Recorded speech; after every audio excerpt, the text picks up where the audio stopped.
जय श्री कृष्णा। कैसे हैं आप लोग फ्रेंड्स? आज की चर्चा बहुत ही विशेष होने जा रही है। आज हम चर्चा करने जा रहे हैं मकर राशि 6 अप्रैल शुक्र भरणी नक्षत्र में हुए शक्तिशाली। तो शुक्र क्या है? शुक्र एक ऐसे ग्रह हैं जो हमारे जीवन में शानो शौकत ऐशो आराम को प्रदान करते हैं, एक भोग विलास से भरपूर जीवन देते हैं। वहीं शुक्र की दृष्टि उस जगह पर भी होती है जो आध्यात्म कहा जाता है, आध्यात्म से भी जोड़ने का काम करते हैं। और यह शुक्र बहुत ही विशेष होते हैं क्योंकि शुक्र जहां आपके भौतिक जगत को रिप्रेजेंट करते हैं वहीं आपके अध्यात्म को भी रिप्रेजेंट करते हैं। आपके जीवन में भोग विलासिता कितनी रहेगी, आपके जीवन में राजा के समान सुख होगा या नहीं होगा, ये सभी चीज़ें शुक्र मोस्टली प्रत्येक ग्रह आपको धन देने का कार्य करता है, चाहे वो बुध हो, चाहे मंगल हो, चाहे कोई भी ग्रह हो, सब अपने अपने हिसाब से धन देने का कार्य करते हैं। लेकिन एकमात्र शक्ति उस धन का भोग करने की वह मात्र शुक्र प्रदान करते हैं। और वर्तमान समय में शुक्र आपके सुख भाव में विराजित हैं। शुक्र जब सुख भाव में विराजित हैं तो यह सुख के लिए इस समय इन्हेंस करते हुए दिखाई देंगे। भरणी भरणी जैसा कि नाम से ही विदित है कि भर देता है। अब शुक्र का ही नक्षत्र है ये, लेकिन यहाँ पर मेष प्रभावगत है। अगर किसी ग्रह नक्षत्र का विशेषता, क्योंकि जैसे कि मैंने बताया कोई भी ग्रह जो हो उसके सबसे समीप असर डालने वाला जो चीज़ होती है वो होता है नक्षत्र। अब शुक्र इस समय पर भरणी नक्षत्र में जा रहे हैं। भरणी नक्षत्र का विशेष प्रभाव पड़ेगा। वहीं जिस समय पर यह वीडियो आपको मिल रहा होगा उस समय पर चंद्रमा भी इस स्थान से गोचर कर रहे होंगे। और सबसे अच्छी बात यह होगी कि चंद्रमा इस समय पर युवावस्था के हैं, क्षमा करें शुक्र युवावस्था का शुक्र चंद्रमा की दृष्टिगत, यानी कि यह बहुत उत्तम प्रभावशाली इस समय पर आपके लिए समय होने जा रहा है। भरणी नक्षत्र के 4 चरण होते हैं। प्रत्येक ग्रह के जो नक्षत्र होते हैं 3 नक्षत्र होते हैं और प्रत्येक नक्षत्र का 4 चरण होते हैं। 4 चरणों में से इनके स्वामी ग्रह जो होते हैं उनका भी विशेष प्रभाव पड़ता है। इन सभी विषयों को इस वीडियो में इंक्लूड करें। बने रहिए हमारे साथ इस वीडियो में, एंड तक आपको बहुत कुछ जानने के लिए मिलेगा। वीडियो बहुत ज्ञानवर्धक होने वाला है। यदि आपकी लग्न में 10 नंबर बना हुआ है तो ये राशिफल आपके लिए। ये कुंडली में कहीं भी चंद्रमा के साथ 10 नंबर बना हुआ है तो ये राशिफल आपके लिए। कुंडली ना होने की स्थिति में आप इसे नाम राशि से भी देख सकते हैं। यदि अभी तक आपने अपने इस चैनल को सब्सक्राइब नहीं किया है तो प्लीज़ सब्सक्राइब कर लीजिए, वीडियो को लाइक कर दीजिए, चैनल को शेयर कर दीजिए। इससे होगा क्या कि हमारे आने वाले हर वीडियो की नोटिफिकेशन मिल सकेगी आपको सबसे पहले। एक प्यारा सा कमेंट करना बिल्कुल ना भूलें। कमेंट से हमें बहुत मोटिवेशन मिलता है, हौसला मिलता है और ये पता चलता है कि आप और क्या जानना चाहते हैं। तो काफ़ी महत्वपूर्ण ये चर्चा का विषय होने जा रहा है, जहाँ हम सबसे पहले जानेंगे कि इस समय शुक्र किन किन स्थानों से आपके लिए लाभ निकाल कर लाएंगे। दूसरी चीज़ ये जानेंगे किन किन कार्यों को करने से शुक्र इस समय पर हमारे लिए लाभ की स्थिति को प्रशस्त करेंगे या हमारे लिए ज़्यादा बेहतर करेंगे।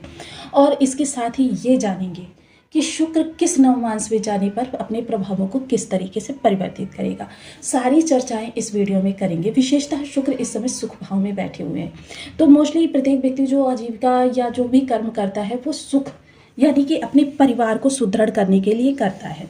और परिवार में इस समय भोग विलासिता बहुत ज़्यादा रहने वाली है, क्योंकि शुक्र का विशेष प्रभाव होगा। समस्त लोगों की इच्छाओं की पूर्ति होती रहेगी। मोस्टली 100% ना सही, लेकिन जितना शुक्र के पास बल है 20% 30%, जितना शुक्र के पास बल है उसके अनुसार आपको इस समय सुखों की बढ़ोतरी होती हुई देखी जाएगी। इसके अलावा सबसे पहले तो जानते हैं शुक्र किन किन नवमांशों से गोचर करने जा रहे हैं।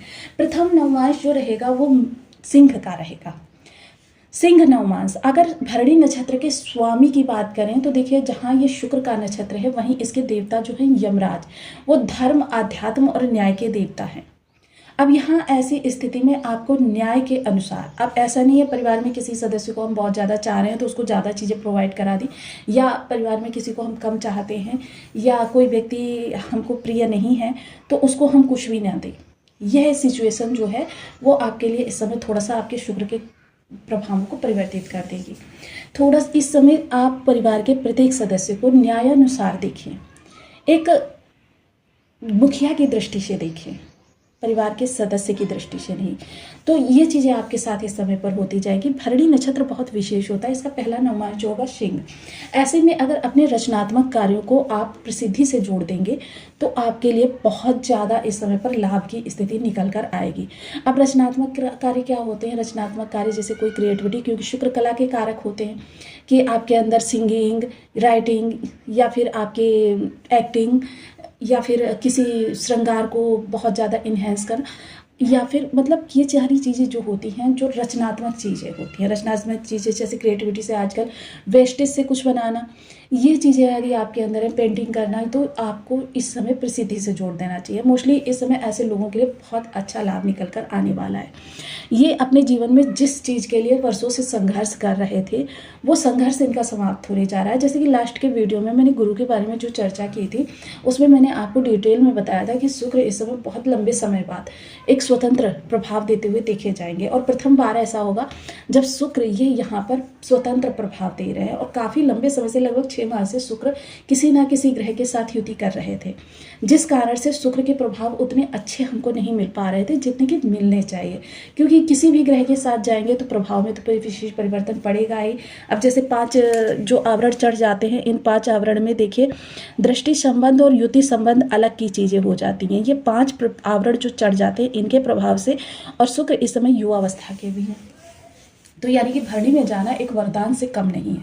और यही चीज़ें इस समय पर हमारे जीवन को एक नए दृष्टिकोण से दिखाई देने वाली हैं, और यह जो दृष्टिकोण होगा बहुत बड़े पैमाने पर हमारे जीवन में लाभ की स्थितियों को प्रशस्त करेगा।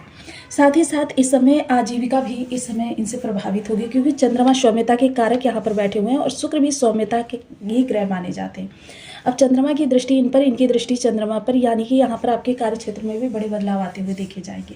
यानी कि कार्य, रचनात्मक कार्य को प्रसिद्धि से जोड़ देना इस समय पर आपके लिए बहुत ज़्यादा अच्छा रहने वाला है। वहीं द्वितीय नवमास जो होगा वो बुध का नवमास होगा। बुध इस समय पर धन भाव में बैठे हुए हैं। हालांकि यदि आपके राहु निगेटिव नहीं है तो ये बुध उस समय पर बहुत अच्छा रिजल्ट करेंगे। ये धन के लिए, धन आगमन में कहीं ना कहीं से आपको इस समय पर धन की प्रचुरता बढ़ा देंगे, क्योंकि द्वितीय नवमास जो होगा वो कन्या का होगा। और कन्या, जैसा कि हम सभी लोग जानते हैं, कन्या भी जो है एक फाइनेंशियल या धन का आगमन किस तरीके से व्यक्ति के पास हो, उन चीज़ों के लिए बहुत महत्वपूर्ण मानी जाती है। और बुध जो होते हैं वाणी के और धन के कारक ग्रह माने जाते हैं। आपका बैंक स्टेटस और आपका जो फाइनेंशियल स्टेटस है, इन दोनों को जो डील करते हैं वो है बुध, और यही बुध का विशेष प्रभाव है जो बुध को अन्य ग्रहों से अलग बनाता है। और बुध और शुक्र की मित्रता देखिए, बुध और शुक्र जब एक दूसरे को अपना प्रभाव देने पे आते हैं तो लक्ष्मी नारायण जैसा राजयोग बना देते हैं। तो यानी कि इस समय धर्म और आध्यात्मिकता दोनों एक साथ जुड़ जाएंगी। धन और आध्यात्मिकता, तो दोनों मतलब जीवन के जो 2 मुख्य लक्ष्य होते हैं वो दोनों ही इस समय पर आपके लिए प्रभावी हो जाएंगे। और इस समय पर आपको देखिए, अगर इनस्टेबिलिटी चल रही है तो उससे निकलने का मार्ग भी मिल जाएगा। और देखिए, ये शुक्र के बल के अनुसार होगा कि अगर आपके बर्थ चार्ट में शुक्र बहुत सशक्त अवस्था में बैठे हुए हैं तो इसका मतलब ये होगा कि आपके पास धन का आगमन जो है वो किस तरीके से होगा। अगर शुक्र कमजोर है तो आपको ये मार्ग मिल जाएगा कि किस मार्ग पर चलकर आप अपने धन की स्थिति को बेहतर कर सकते हैं। अगर बहुत अच्छे हैं तो देखिए वो मार्ग भी किसी के द्वारा प्रशस्त कर दिया जाएगा। तो ये चीज़ें हो जाती हैं कि किसी को कम और किसी को बहुत ज़्यादा लाभ मिलने में। वहीं देखिए धन की एक स्थिति, क्योंकि आजीविका आपकी सुदृढ़ हो जाए, इससे बेहतर आपके धन के लिए और कुछ हो ही नहीं सकता कि स्वयं से अर्जन करें और अर्जन करके उसको अन्य लोगों पर आप डिवाइड करें। तीसरा जो चरण होगा वो होगा तुला का, यानी फिर से शुक्र आ गए। अब यहाँ पर बहुत अच्छा होगा, यहाँ पर आपको संतुलन बनाना होगा, क्योंकि कभी कभी कार्य की अधिकता इतनी ज़्यादा हो जाती है कि संतुलन बनाना। वैसे भी देखिए, मैंने एक शॉर्ट डाला हुआ है कि जिसमें तुला राशि के लोग जब संतुलन नहीं बना पाते हैं या बनाते नहीं हैं, ऐसी स्थिति में इनको शनि के नेगेटिव प्रभाव मिलने चालू हो जाते हैं। अगर आपने नहीं देखा है तो प्लीज़, मैंने वहाँ पर 12 राशियों के बारे में डिटेल दी है, आप वहाँ से देख सकते हैं। तो ये चीज़ें जो संतुलन वाली हैं, इनको आपको संतुलन करना होगा। धन का संतुलन करना होगा, परिवार और समाज में संतुलन बैठाना होगा, या परिवार के सदस्यों के मध्य संतुलन बिठाना होगा। ये सारी चीज़ें आपके लिए बेहतर होंगी। देखिए, जब हम कोई अच्छा कार्य करते हैं तो प्यासा कुएं के पास जाता है। मैंने ये चीज़ें आपको वीडियो बाय वीडियो डिटेल में समझाई हैं कि ग्रह ऐसे ही राशि परिवर्तन करके ही हमको सब कुछ नहीं देने लग जाते। ग्रह जो होते हैं इनके अनुसार हमको अपनी क्रियाकलापों में परिवर्तन लाना होता है, क्योंकि कुएं के पास जाएंगे तभी हमको जल मिलेगा, कुआं चलकर हमको पानी पिलाने नहीं आएगा। ये चीज़ें आप ध्यान रखिएगा। देखिए, अब इसके बाद का जो नवमांश होगा वो वृश्चिक का नवमांश होगा, अगेन मंगल। अब यहाँ पर आपके लिए थोड़ी सी जटिलता उत्पन्न हो जाएगी। जटिलता किस प्रकार की होगी? जटिलता होगी कि मतलब आपने जो अब तक 3 चरणों में चीज़ों को बढ़ाया है उसमें अब आपको थोड़ी सी क्रिटिकल अवस्था दिखाई देगी कि मतलब कैसे मैनेज करें, कैसे बैलेंस करें। कर्म में आप बहुत ज़्यादा पारंगत होंगे, ऐसा नहीं है कि कर्म करने में आप थोड़ा सा पीछे हटने वाले हैं। कर्म में आप बहुत आगे रहने वाले हैं, अपनी दक्षता को भरपूर साबित करने वाले हैं, लेकिन फिर भी आपके सामने अन्य लोगों के द्वारा कुछ चैलेंजेस प्रोवाइड किए जाएंगे अपनी प्रामाणिकता और ज़्यादा सिद्ध करने के लिए। और ज़्यादा सिद्ध करने के लिए यहाँ पर आपको कंफ्यूज नहीं होना है। दूसरा, महिला सहकर्मियों के साथ आपको किसी भी प्रकार की अनपेक्षित यानी बहुत ज़्यादा वार्तालाप करने से बचना होगा। इस सतर्कता को अपनाना होगा। धन को लेकर भी इस समय आप बहुत ज़्यादा व्यय करते हुए देखे जाएंगे, उसके लिए भी आपको चूजी होना पड़ेगा। जब आप चूजी होंगे तब आप धन से संबंधित सब चीज़ों को एक समान दृष्टिकोण में लेकर जा सकेंगे। यही आपके लिए इस समय बेहतर स्थिति निकल कर आ रही है, क्योंकि शुक्र का भरणी नक्षत्र आपकी उन इच्छाओं को भरता है जो इच्छाएं नियम न्याय के अनुसार आगे बढ़ती हैं। देखिए, सभी इच्छाओं की पूर्ति नहीं करता, क्योंकि एक तो यहाँ पर धर्मराज आ जाते हैं, शुक्र स्वयं भी न्याय के देवता है। अब शुक्र के उपायों की यदि चर्चा करें, क्योंकि उपायों का भी बहुत ज़्यादा इफेक्ट पड़ता है। जब संबंधित चीज़ों को हम हाथों से गुजारते हैं, कारक लोगों तक पहुंचाते हैं, या फिर संबंधित शब्द का हम चैंट करते हैं, तो हमारे ग्रह की जो नकारात्मक ऊर्जा होती है सकारात्मकता में बदलने लगती है। इसके लिए आपको ओम सुन शुक्राय नमः इस बीज मंत्र का, और साथ ही साथ आपको महिला वर्ग का विशेष सम्मान करना होगा। यही आपके लिए विशेष निकल कर आएगा।